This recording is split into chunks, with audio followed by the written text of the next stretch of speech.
नमस्कार, कल्पना voice channel में आप सभी का स्वागत है। आज की हमारी कहानी है थप्पड़। सुहानी आज अचानक पूरे 4 साल बाद अपनी माँ और भाइयों से मिलने के लिए अपने मायके आई। सुहानी को अचानक देखकर सब आश्चर्य में पड़ गए। सुहानी की माँ बेटी को देखते खुशी से रो पड़ी। सुहानी वहाँ सबसे मिली और सबके लिए लाए हुए उपहार सबको दिए। सुहानी का मायका बहुत दूर होने की वजह से उसका आना जाना कम ही हो पाता था। कभी ऑफिस से छुट्टी नहीं मिलती थी तो कभी घर के कामों से हर बार कुछ न कुछ परेशानी बीच में आ ही जाती थी। लेकिन शादी के 9 सालों में पहली बार उसे इतने लंबे समय बाद वो मायके आई थी। रात में जब सोने की बारी आई तो बड़ी भाभी ने कहा, दीदी आपका बिस्तर लगा दिया है, चलो अब आप आराम करो। सुहानी ने अपनी माँ के गले लगते हुए कहा, नहीं भाभी, मैं माँ के साथ उनके कमरे में सो जाऊंगी। कितने दिनों बाद तो मिली हूँ, वो भी सिर्फ 2 दिन ही रह पाऊंगी माँ के साथ। अरे नहीं बिटिया, तू जा, आराम से सो जा, लंबे सफर से आई है, नहीं तो मेरी खांसी तुझे रात भर सोने नहीं देगी। सुहानी की माँ ने कहा। अपनी माँ के मुंह से ऐसी बात सुनकर और भाभी का चेहरा देखकर सुहानी को कुछ गड़बड़ होने का एहसास तो हुआ, लेकिन वो चुपचाप ठीक है माँ कहकर उठकर सोने चली गई। लेकिन उसके दिमाग में भाभी और माँ का चेहरा घूम रहा था। वो मन ही मन सोच रही थी कि आखिर बात क्या है। तभी सुहानी को बादल गरजने की आवाज़ आई। वो सोचने लगी, हे भगवान, ये बिन मौसम बरसात क्यों। फिर उसने सोचा, नींद तो आ नहीं रही, माँ के पास ही चलती हूँ, देखूँ सो गई कि जगी हैं। सुहानी जैसे ही कमरे के पास आई, उसने देखा उसकी माँ के कमरे में दोनों भाभीयों के बेटे सोए थे। सुहानी सोचने लगी, जब ये लोग यहाँ सोते हैं तो माँ कहाँ। सुहानी चारों तरफ अपनी माँ को ढूंढने लगी। तभी उसके कानों में किसी की सिसकियों की आवाज़ आई। वो तेज़ी से बाहर बरामदे की तरफ बढ़ी तो उसने देखा उसकी माँ बाहर खुले बरामदे में चारपाई पर सिकुड़ी हुई बैठी हैं। बारिश की तेज बौछारें उन्हें भिगा रही थीं। चादर के कोनों को मुंह में दबाए वो रोए जा रही थीं। अपनी माँ की ऐसी हालत देखकर सुहानी की आंखें सजल हो गईं। उसके मुख से तेज आवाज़ निकली, माँ, और उसने दौड़कर अपनी माँ को गले लगा लिया और उनको वहाँ से उठाकर अपने साथ गेस्ट रूम में लेकर आ गई। सुहानी की माँ अपनी बेटी के गले लगकर खूब रोई और एक एक करके अपने सभी दर्द को उसने बयां कर दिए। सुहानी रोते हुए सिर्फ इतना कह पाई, माँ तुमने कुछ बताया क्यों नहीं, अभी तुम्हारी बेटी जिंदा है और तुम्हारे लिए काफ़ी है। अपनी माँ के साथ ऐसा व्यवहार देखकर सुहानी को बहुत ज़्यादा ही गुस्सा आया। उसने अगले दिन अपने दोनों भाइयों से कहा, भैया कुछ तो शर्म किया होता आप दोनों ने। माँ को आप लोग घर के बाहर बरामदे में सुला के खुद अंदर कमरे में कैसे चैन की नींद आती है आपको। क्या माँ के लिए इस घर में इतनी सी भी जगह नहीं कि वो घर के अंदर सो सकें।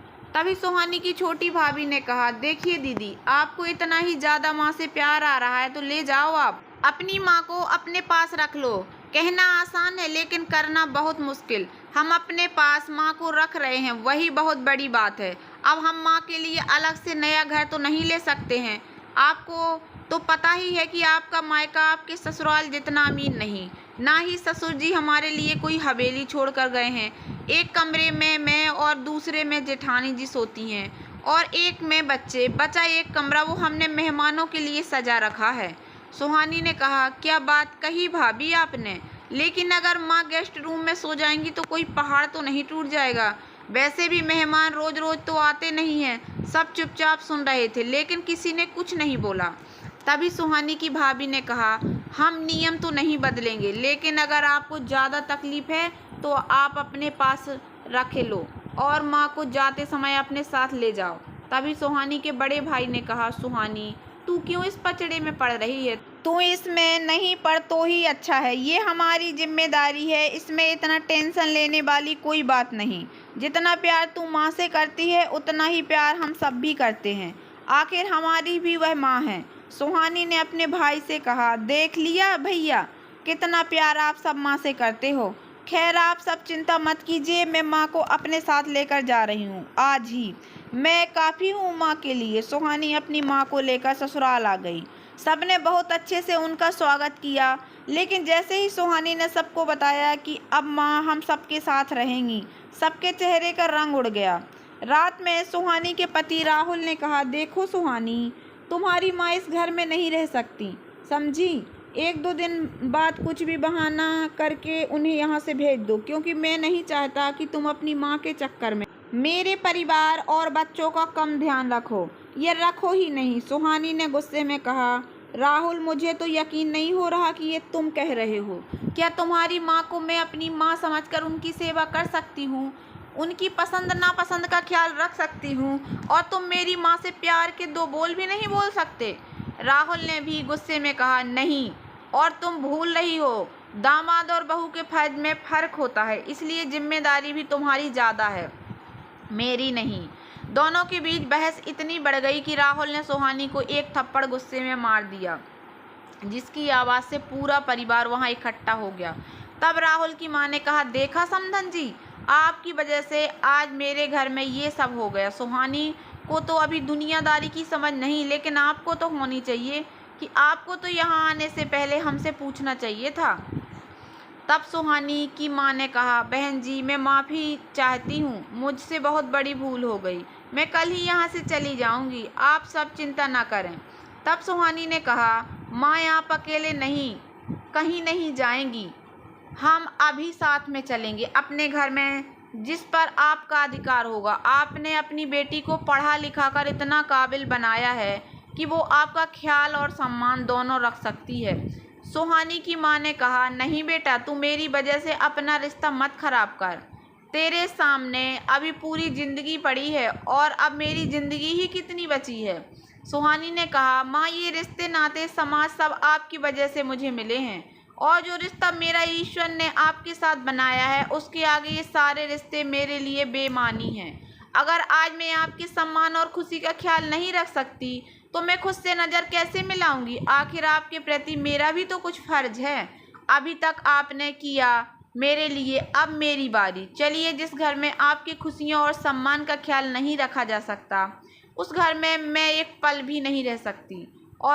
और राहुल, मैं अपनी बेटी को भी अपने साथ लेकर जा रही हूँ, क्योंकि इस भेदभाव का हिस्सा मैं उसे नहीं बना सकती। लेकिन याद रखना कि एक दिन सबका बुढ़ापा आता है। कहकर सुहानी वहाँ से चली गई, और सब मूक दर्शक बनकर देखते रह गए। तभी सुहानी की सास ने कहा, जाने दे बेटा, कुछ महीनों में खुद ही दिमाग ठिकाने आ जाएगा। दिन बीतते गए। ठीक 7 महीने बाद सुहानी ने एक दिन सुबह सुबह दरवाज़ा खोला तो सामने अपने ससुराल वालों के साथ राहुल को देखकर आश्चर्य में पड़ गई। तभी उसकी ननंद प्रिया ने कहा, क्या भाभी, देखते ही रहोगे? आपकी हमें अंदर आने के लिए भी कहोगी? आइए न दीदी। आप कब आई विदेश से? सुहानी ने कहा, बस 2 दिन हुए। चाय पानी पीने के बाद राहुल ने अपनी सास से कहा, माँ, अपने घर चलिए, मुझसे बहुत बड़ी भूल हो गई। एक बेटी का पिता होकर भी दूसरी बेटी के जज्बात नहीं समझ पाया। मेरी गलती, माफ़ी के लायक तो नहीं, फिर भी हो सके तो मुझे माफ़ कर दीजिए। सुहानी ने कहा, हम कहीं नहीं जा रहे, आप सब अपने घर जाइए, अच्छा लगा आप सबसे मिलकर। तभी सुहानी की सास ने कहा, बहू, अब नाराज़गी छोड़ दो, प्रिया ने हमारी आँख खोल दी है। समधन जी हमारे साथ पूरे सम्मान के साथ रहेंगी, जैसे एक बहन या सखी अपनी दूसरी बहन या सखी के साथ खुशी खुशी रहती है। तब राहुल और प्रिया ने भी सुहानी को मनाने की कोशिश की, और फिर सुहानी अपने माँ के कहने पर साथ रहने के लिए तैयार हो गई। तो दोस्तों, कैसी लगी आप लोगों को मेरी ये छोटी सी कहानी? अगर कहानी पसंद आई हो तो प्लीज़ मेरे वीडियो को लाइक कर देना। चैनल पर नए आए हों तो प्लीज़ सब्सक्राइब कर लेना, और ज़्यादा से ज़्यादा शेयर करना। धन्यवाद दोस्तों।